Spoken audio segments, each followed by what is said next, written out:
Good morning, guys. So today I want to do my simple fridge organization. My fridge is from LG. It is a smart fridge. So it is this large fridge, and I had to make this cambao here since it would not fit my there. So let's start the fridge organization by the fridge. So for freezer it has two parts, the upper and the downer one. So there I have my beans, my githeri, some leftover green grass. Down here I have vegetables and some ice cream. On this wing I have my chicken bites and smokies.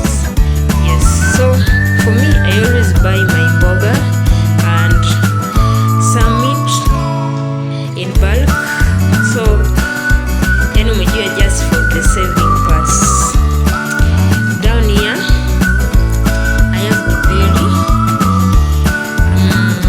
This is mboga kienyeji. I love kienyeji. All my mbogas are kienyeji. Here is some meat. Don't mind the container. Also vegetables. Down here I have yogurt, my yogurt from Ilara. I also have my go fruit is there. This is mango and mojito. I think it is mojito, yes. Mala is also there. Hapo chini is a fruit part. I have my mangoes.